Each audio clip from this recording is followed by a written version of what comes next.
Saúdo a todos com a paz do Senhor Jesus. Glória a Deus. Números, capítulo 14.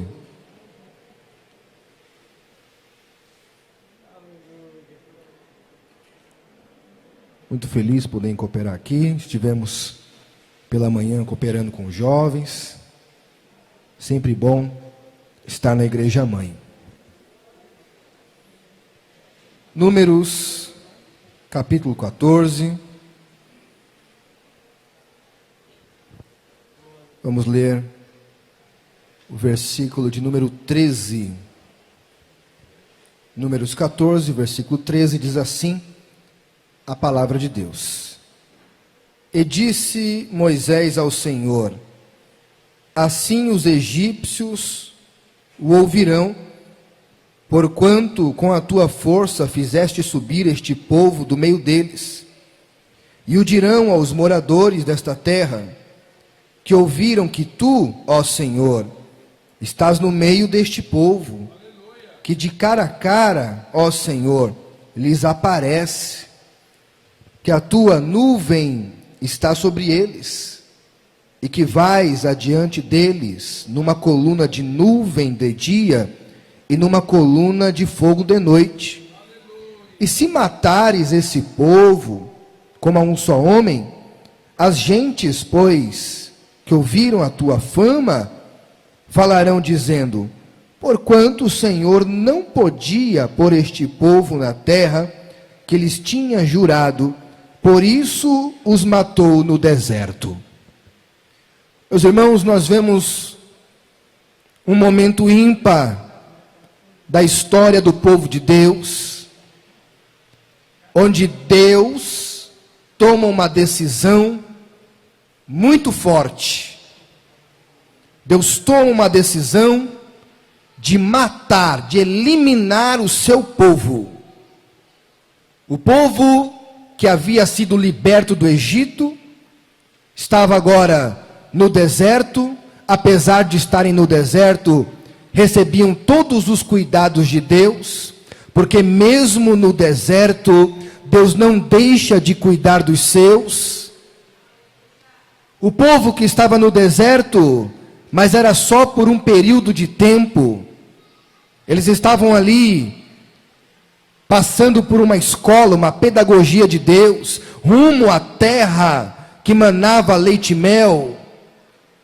Porém, durante a provação, eles fracassaram.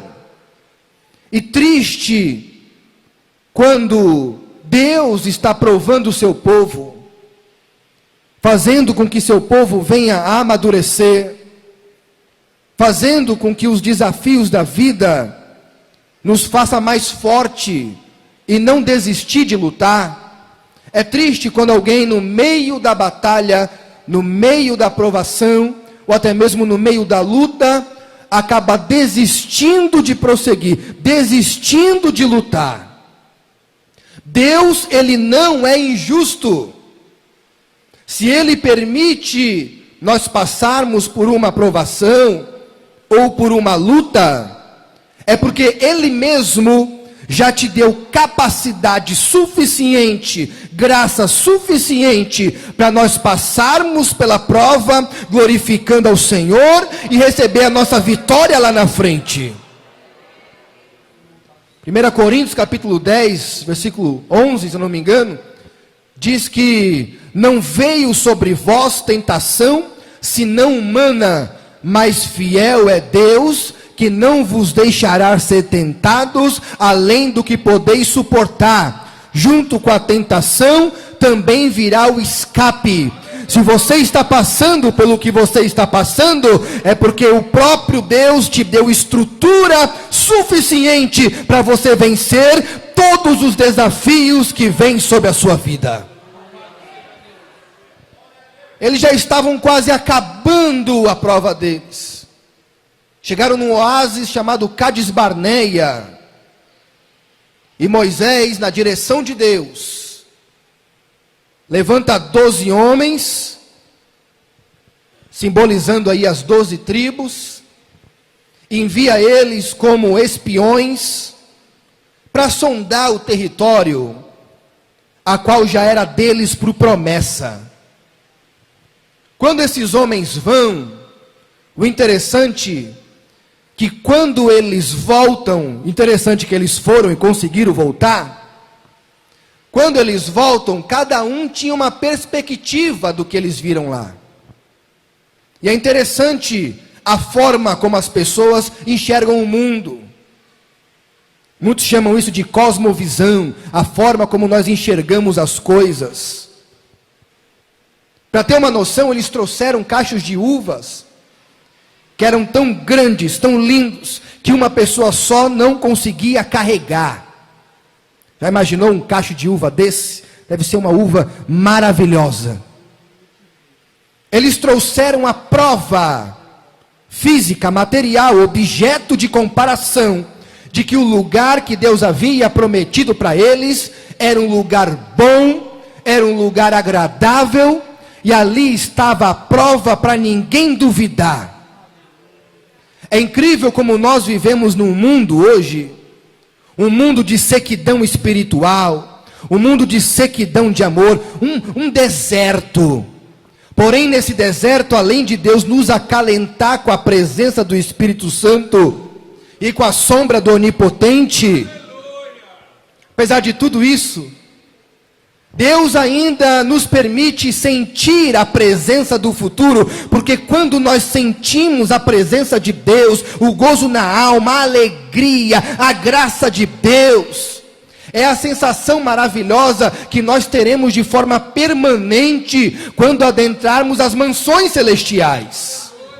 Deus, Ele permite, Ele nos dá uma prova, Ele nos dá a oportunidade de sentirmos como será viver para sempre no seu reino eterno, aquela alegria na alma, aquela unção, aquele poder, aquela graça consoladora, aquele prazer que palavras humanas não explicam. É só mesmo quem já sentiu, quem sente a presença de Deus, sabe o que eu estou falando. E que às vezes já faz tempo que muitos de nós já não sente a presença de Deus, mas a presença de Deus, ela está disponível não só para ouvirmos falar dela, mas também para sentirmos o poder dela, a presença dela, a existência dela. A presença de Deus, ela é real. Será que alguém essa noite já sentiu a presença de Deus? Aleluia! Ela vem, a presença de Deus vem, não espera só chegar uma festividade não, para você sentir a presença, porque a presença de Deus vem como uma prova, como um cacho de uva, lá da Nova Canaã, já para você olhar quão belo será viver para sempre lá. Lá em João 14, Jesus consolando os seus discípulos, porque ele teria que ir, mas ele enviaria o Consolador, outro semelhante a ele, porque Jesus sabia que nós não conseguiríamos viver neste deserto sem a presença dele. É por isso que você está de pé até hoje, porque a presença de Deus é contigo.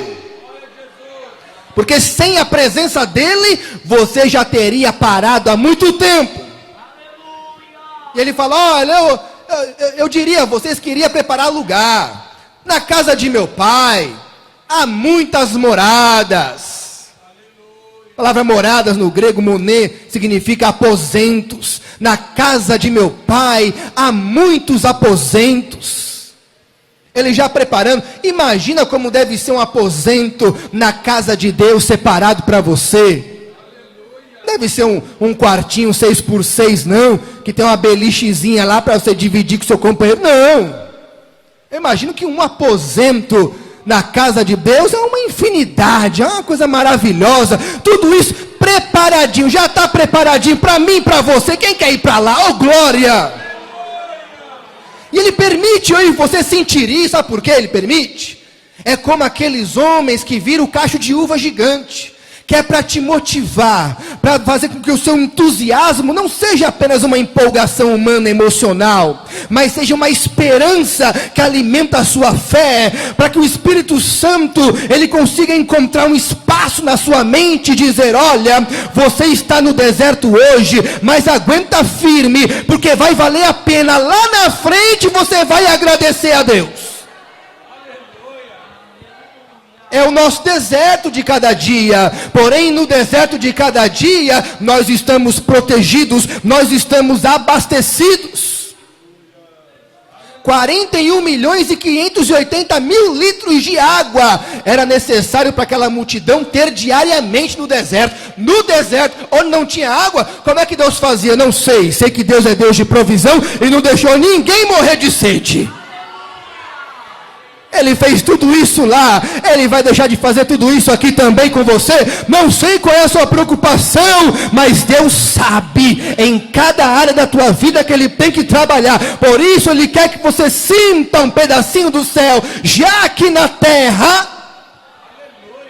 É como a amostra da terra, é como aquele cacho de uva gigante, para você olhar e falar, não, eu quero ir para lá, eu sei que lá existe, eu sei que lá é real.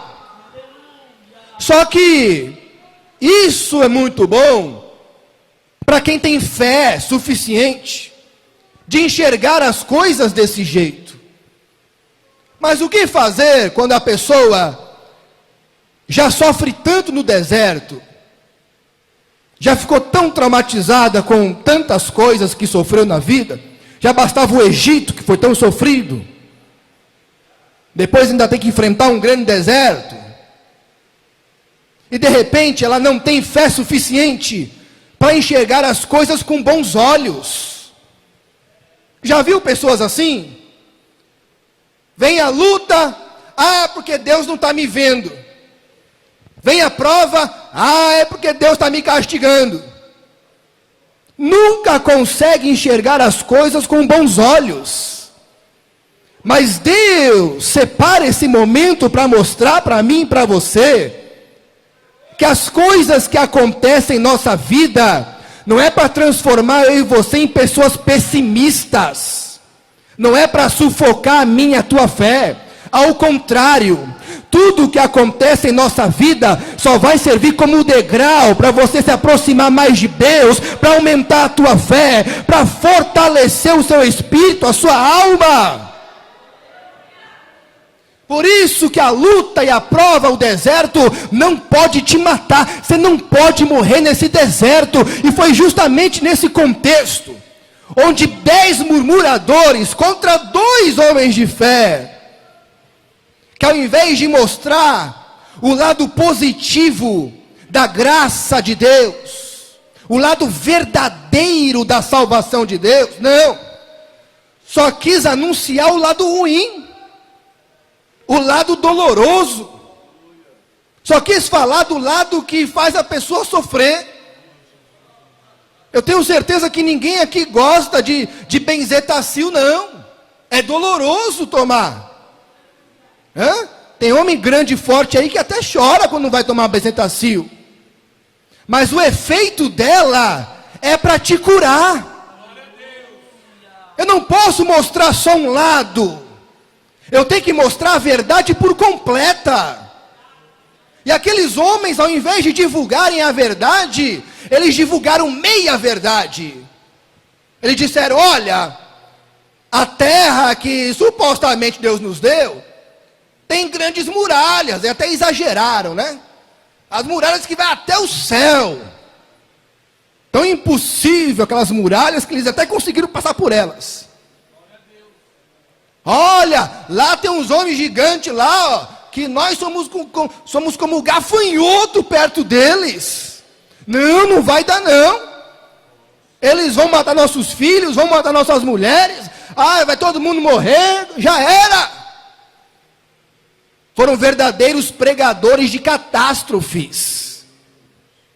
Enquanto apenas 2 tinham fé suficiente para, mesmo vendo as muralhas gigantescas, mesmo vendo os gigantes, mesmo vendo os desafios, eles conseguiram olhar além dos desafios, além dos gigantes, além das muralhas, e conseguiram enxergar o quê? Conseguiam ver o poder de Deus, a grandeza de Deus. Eles conseguiam enxergar o problema, sim, mas eles também conseguiam enxergar que Deus é muito maior que qualquer problema que podemos enfrentar. E E a grande pergunta que o Espírito Santo faz para mim e para você hoje é: como é que você tem enxergado as coisas?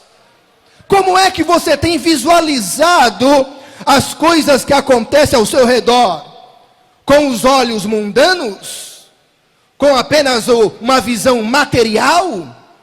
Ou será que a tua fé, ela tem força espiritual suficiente para enxergar que além de todo desafio, além de todo obstáculo que colocar na tua vida, para te fazer chorar, para te fazer tropeçar, para te fazer desistir, além de todos esses obstáculos, está um Deus muito maior que te ama, que te protege, que faz de tudo para ter você próximo dele.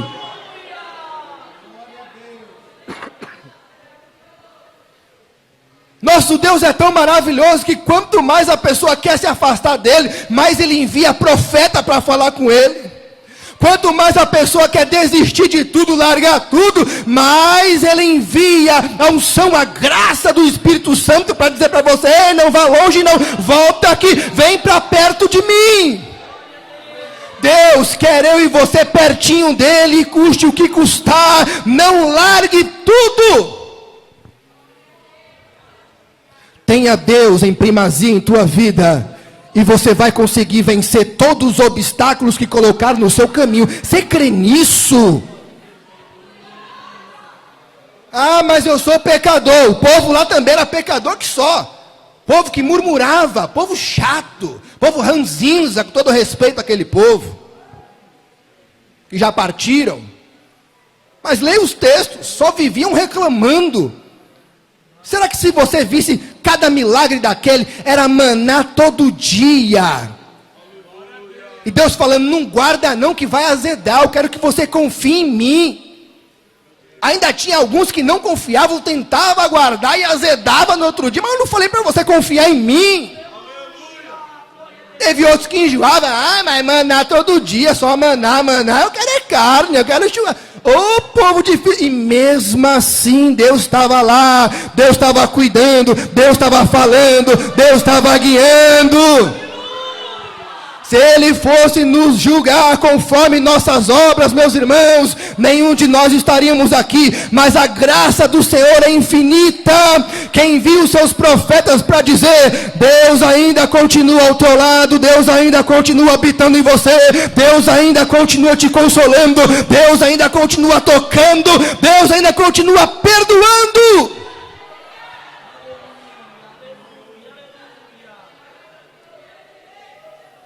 Agora cabe a gente escolher. Vamos olhar para qual lado? O lado da fé ou o lado da razão? Ou vamos fazer tudo à base de cálculo matemático?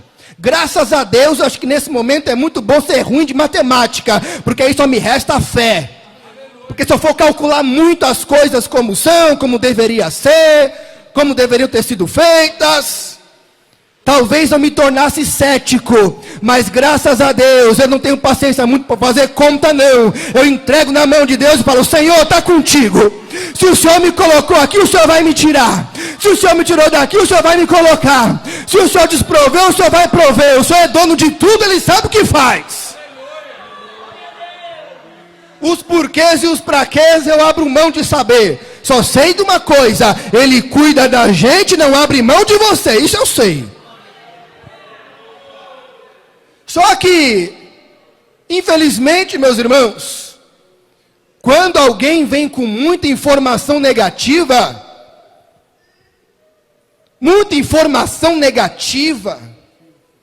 acaba contaminando a mente das pessoas, influenciando para o mal. Temos que ter cuidado com isso. Eles preferiram ouvir a maioria, e a maioria dizia: vai ser difícil, vai ser impossível, não vai dar. Aqueles dois que sobraram, coitados, Josué e Caleb, se esforçaram. Povo, não vamos olhar por esse lado não. Nosso Deus já entregou ele em nossas mãos, nós vamos vencer. Mas a notícia ruim chegou primeiro. E quando a notícia chega primeiro, parece que o efeito é mais forte. Ela estraga tudo. Se você compra uma camisa branca, ela pode ser 99% branca. Se tiver 1% de um pontinho preto na camisa branca, estragou toda a camisa, você não quer mais. Você não vai querer saber que 99% é branco. Você vai olhar para a mancha. Não, está manchado, não serve mais. Aqueles que queriam dar boa notícia, quase foram apedrejados. Deus, quando viu o tamanho da murmuração, logo entrou em ação. Sabe por quê? Porque logo após a murmuração, logo após o choro, logo após o clamor, aí aconteceu o pior. Toda a congregação decidiu o quê? Voltar para o Egito. Eles desistiram da missão a qual Deus havia designado a eles. Quando chega nesse patamar, já era, é o fim. Ou você não sabia que Deus tem um propósito com a tua vida? E se você está vivo aqui ainda, é porque além do tratamento que Deus está dando a nós, Ele também tem uma missão com você. Sabia não? Pois é. Hoje pela manhã, conversando com os jovens, no ensinamento na escola dominical de manhã, eu disse isso a eles. Falei, interessante como Deus trabalha. Deus te salva. O momento que você se arrepende verdadeiramente. Deus vai lá, apaga o seu passado, escreve o teu nome no livro da vida, isenta você de todo pecado, você fica novinho em folha, 0 quilômetro. É o melhor momento para ir para o céu. Totalmente perdoado. Agora é a hora, vai. Agora vai para o céu. Não. O que Deus faz? Deixa você aqui nesse deserto. Falei, e agora? Arriscado sofrer novas tentações, arriscado a ter recaídas. Sabe por quê? Porque não é só você, mas são as pessoas que virão até Ele através de você, entendeu? Aleluia. E Moisés sabia muito bem disso, porque quando aquele povo decidiu voltar, já era, acabou para mim, acabou a missão, não aguento mais, joga a toalha, vamos voltar para o Egito. Quando eles decidiram fazer isso, Deus decidiu então matá-los. Era o fim. Deus já tinha aguentado muita coisa. Era o fim para eles. Aí Moisés, o grande líder, e o nosso grande líder Jesus, ele é assim. Moisés foi a tipificação de Jesus. Ele fala, não Senhor, não mata eles não. Meus irmãos, Moisés havia recebido uma proposta tão boa, que eu não sei se fosse eu, ainda bem que não era eu, mas se fosse eu, provavelmente eu não recusaria. Pare para pensar se fosse você, convivendo a vida inteira com um povo murmurador, obstinado, teimoso, aí Deus chega para você e fala, eu vou matar todo esse povo aí, que não presta, e através de você vou fazer uma nova nação. Talvez, se fosse eu, falaria, boa, é isso aí, esse povo não merece. Mas Moisés, ungido de Deus, ele se preocupou com uma coisa que muitos de nós não estão se preocupando. Ele se preocupou com a reputação do nome de Deus. E essa filosofia mundana atual dos dias de hoje, ela quer ensinar para a gente que nós temos que viver somente pensando em nós. Seja feliz, pense em você. Seja feliz, pense mais em você. Seja feliz, não liga para o que os outros vão pensar de você. Não é assim a filosofia do mundo? Que os coaches aí falam? Aí você ouve isso e fala, é isso mesmo mulher, agora eu vou pensar em mim. Não vou mais ligar para o que os outros falam. E aqui Moisés nos dá uma lição. Ele chega para Deus e fala, Senhor, o que é que vão dizer do Senhor? Que o Senhor não teve capacidade de atravessar o teu povo no deserto. Eles estão sabendo que o Senhor abre o mar, eles estão sabendo que o Senhor manda uma coluna de fogo à noite para eles não morrerem de frio, eles estão sabendo que o Senhor vem numa nuvem fazer sombra para eles não morrerem no sol, eles estão sabendo de tudo isso. O Senhor está em alta. Agora, se o Senhor destruir eles aqui, vão falar que o Senhor é incapaz. Ele se preocupou com a reputação do nome de Deus. Agora pare para pensar no mundo de hoje, onde as pessoas mundanas estão reclamando demais da hipocrisia dos crentes. Elas querem olhar para nós, eu sei que nós somos falhos, mas elas muitas vezes não entendem isso. O povo mundano lá fora, ele quer olhar para nós e ver Deus na nossa vida. Mas se ele olhar para você e ver que você é uma pessoa que desiste no meio da luta, uma pessoa que não tem unção, não tem graça, não tem amor de Deus, se elas verem em você, em mim, elas verem em mim, que tudo que eu prego não é o que eu vivo, elas vão desacreditar do meu Deus. Já não basta Deus ter sido tão bom comigo, sem eu merecer estar aqui, Ele me perdoou, Ele me lavou, Ele me recuperou, Ele me libertou. Aí depois de tudo isso, eu ainda vou manchar o nome dEle, vivendo uma vida de derrota, de cabeça baixa, com a cara de derrotado, reclamando da vida, reclamando de tudo. Não, eu quero que as pessoas olhem para mim e vejam que realmente eu represento um Deus que cura enfermo, que liberta o drogado, que tira o criminoso das trevas, que recupera casamento, que faz milagre acontecer. Os milagres não cessaram. É a gente que olha para o lado ruim das coisas. E aí tudo que acontece de incômodo já é suficiente para a gente nos inchar, querer largar tudo, ficar bicudo. Irmão Tiago, como é que você sabe disso? Porque acontece isso comigo. É por isso que eu sei. Se acontece comigo, não vai ser diferente contigo. Nós somos humanos. Você acha que não dá vontade do irmão Tiago, às vezes, largar tudo também? Não fala de desviar, não. Fala de deixar de fazer a obra, largar tudo. Ah, viver a minha vida, o povo não merece. Mas aí eu me lembro que eu represento um Deus maravilhoso, que não olhou para as minhas falhas na hora de me perdoar. Ele olhou, foi o meu arrependimento. Se eu mereci perdão, por que eu também não posso perdoar todo aquele que me ofende? Se Deus me deu o perdão, mereci não, sem merecer. Se Deus me deu o perdão pela graça, porque eu também pela graça não posso ser complacente e misericordioso com as pessoas que podem me querer mal, que colocam obstáculos na minha vida. Jesus, Ele quer tirar de nós esse monte, esse conglomerado de sentimentos entulhados em nossa alma, que só nos fazem, meus irmãos, dar um mau testemunho. Quando eu falo de mau testemunho, não me refiro ao mau testemunho de sair por aí, no adultério, na fornicação, não é nesse sentido.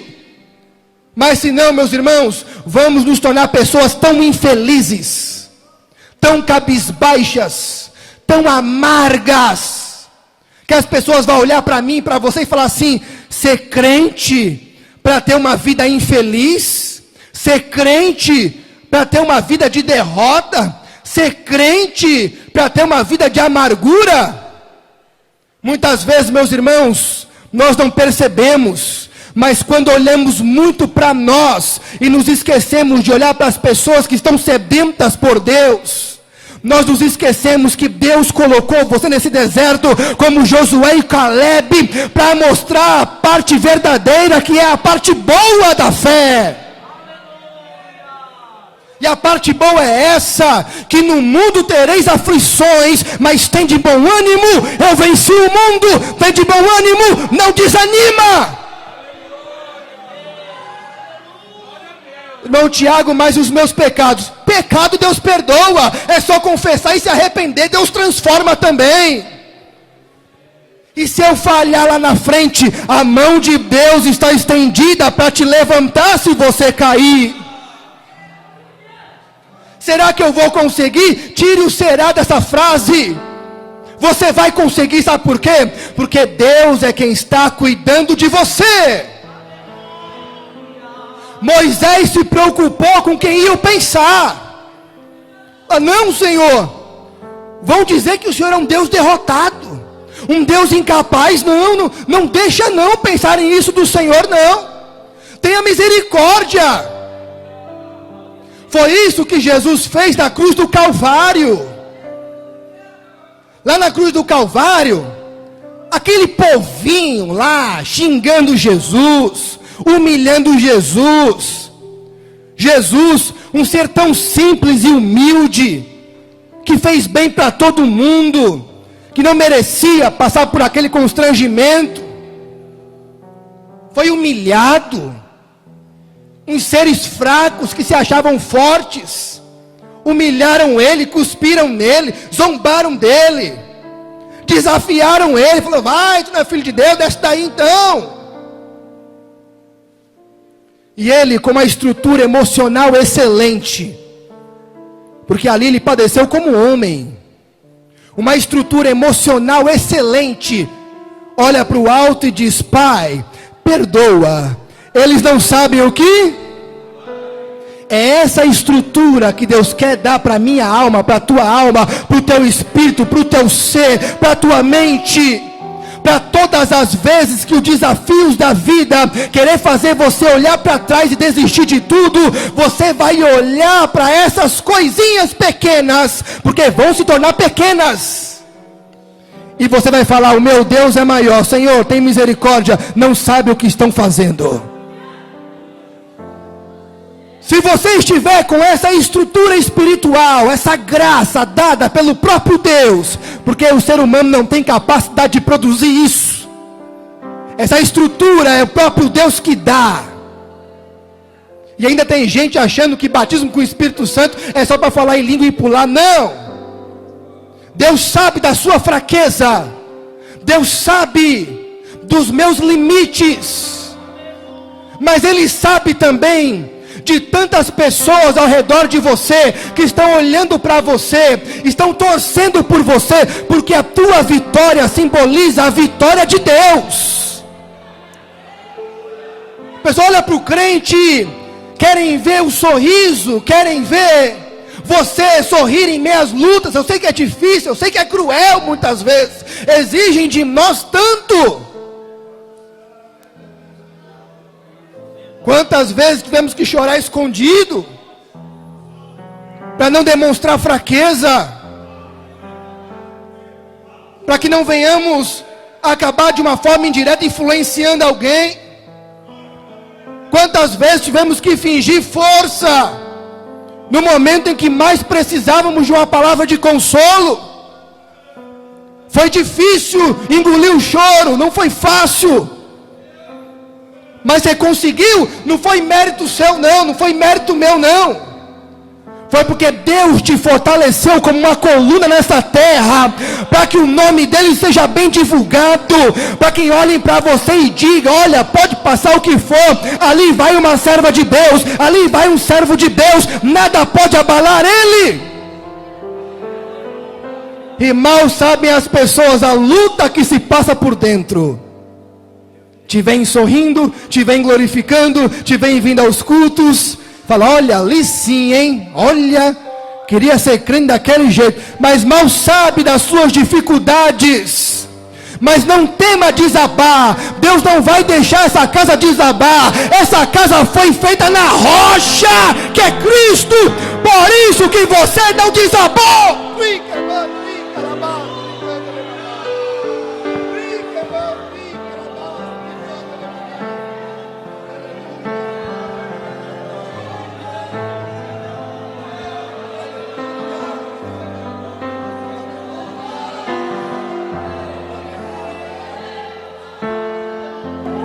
O povo de Deus às vezes estão incompreendido, às vezes estão mal interpretado, muitas vezes você querendo bem, sendo mal interpretado. mas não desista por isso. Lá na frente a verdade sempre prevalecerá. Jesus é a verdade, Ele te quer na verdade. Não saia da verdade, a verdade vai honrar você. Muita gente ferida, muita gente triste aí fora, depressão atacando geral. Mas nesta noite Deus está falando: ei, lembra do meu nome, zela pelo meu nome. Você é uma vitrine do nome de Deus nessa sociedade. As pessoas estão olhando para você com esperança, que de você vai sair a água, que vai saciar a sede deles, e essa água é o Espírito Santo, essa água é Jesus, essa água é a palavra de Deus, é o alimento que eles precisam. Lá na tua família, eles querem olhar para você e ver a diferença. Não é opção, meus irmãos, é necessidade. O que é que vão dizer do nosso Deus? O que é que vão dizer? Ah, tantos anos da igreja e nada muda? Tantos anos da igreja e nada mudou? Não é isso que eles vão dizer mais. Eles vão olhar e vão dizer: realmente, quando eu for crente, quero ser crente igual a ela, igual a ele, e quero ser daquela igreja lá, porque eu tenho certeza que Deus está na vida deles. Quantas vezes, meus irmãos, queremos tomar uma atitude às vezes um pouco precipitada, mas vem o Espírito Santo e diz para você: ei, você é crente. Quantas decisões você deixou de tomar, porque na hora que você ia agir conforme a sua opinião, conforme a sua visão de mundo, o Espírito Santo veio ao teu coração e disse: não, você é crente, você não pode fazer isso. Aleluia. E aí às vezes ficamos limitados, mas toda essa renúncia está sendo contabilizada por Deus, viu? Deus não fica devendo nada para ninguém. O dia da vitória virá. Aquele povo, infelizmente, eles recusaram a graça de Deus e morreram no deserto. Foram a maioria. Mas aqueles dois, a minoria, de que lado você quer estar? Da maioria que se rendeu aos problemas? Ou da minoria que ainda tem uma esperança que tudo vai mudar? Deus fez com que com o tempo todos eles morressem e pagassem o preço de virarem as costas para Deus. Mas aqueles dois que não perderam a fé, se tiver pelo menos dois aqui essa noite, um sou eu, quem é o outro? Aleluia. Se tiver pelo menos dois, lembra que Jesus disse: olha, onde estiver dois, ali eu estarei. Já sentiu a presença de Deus aí? Ali eu estarei. Já sentiu a presença de Deus aí? Ali eu estarei, aleluia. Já sentiu a presença de Deus consolando a tua alma? Te prepara, igreja, vamos atravessar o Jordão, olha os sinais aí, em breve vamos para casa, tem um aposento lá para nós, e prepara, igreja, aleluia.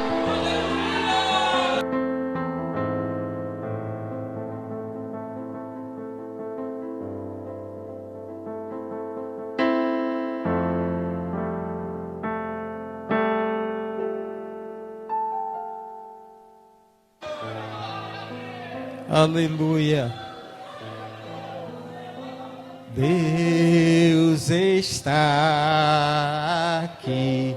Aleluia. Tão certo como o ar que eu, tão certo como a manhã que se levanta, tão certo como eu te falo e podes me ouvir. Deus está aqui, aleluia. Tão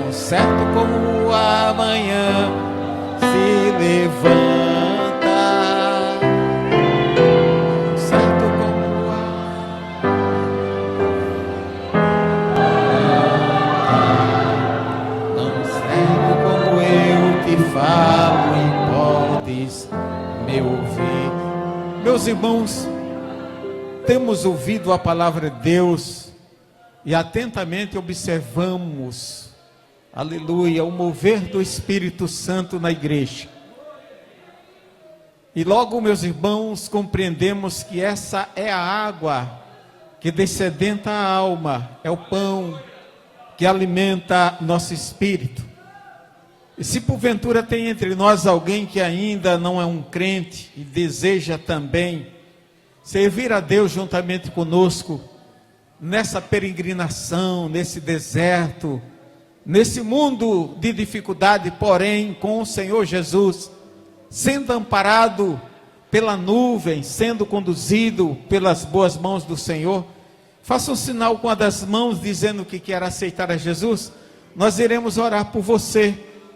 E como já temos ouvido, que quando tiver 2, 3, o Senhor está presente, também podemos dizer que aquilo que nós ligarmos aqui na terra será ligado nos céus. Teu nome será escrito no livro da vida, e você desfrutará conosco da felicidade eterna. Onde está a primeira pessoa que deseja aceitar Jesus? Faça um sinal com uma das mãos. Nós não iremos insistir muito. Não é do nosso hábito de ficar tecendo, inclusive, ameaças para aqueles que não aceitaram Jesus. Nós não temos compromisso com as ameaças. Nós temos compromisso com a bênção daquele que aceita Jesus como seu Salvador. Está vindo, moço? Tem mais alguém que quer aceitar Jesus? Faça como um moço que está vindo pelos corredores. Tome a decisão de aceitar a Cristo. Aonde está a segunda pessoa que deseja aceitar a Jesus? Aleluia! Deus está aqui, tão certo como o ar que eu respiro. Aleluia! Tão certo como o amanhã. Aleluia! Tão certo como eu te falo e você pode ouvir. Você não está vendo, mas creia, Ele está aqui para perdoar os teus pecados. Aonde está a segunda pessoa que deseja aceitar a Jesus como seu Salvador? Não demore, aproveita a oportunidade. Diz a Bíblia: se hoje ouvires a voz do Espírito, não endureça o teu coração. Não faça isso, pelo contrário, amoleça o teu coração. Entrega a tua vida nas mãos do Senhor. Aleluia! Onde está a terceira pessoa? Porque a segunda eu já estou vendo. Mas se tem uma terceira pessoa que precisa da salvação, aleluia, Jesus Cristo está aqui e salva. A quarta pessoa onde que está? Porque a terceira também eu já estou vendo. Onde está a outra pessoa que quer aceitar a Jesus como Salvador? Aleluia! Deus está aqui, aleluia, tão certo como o ar que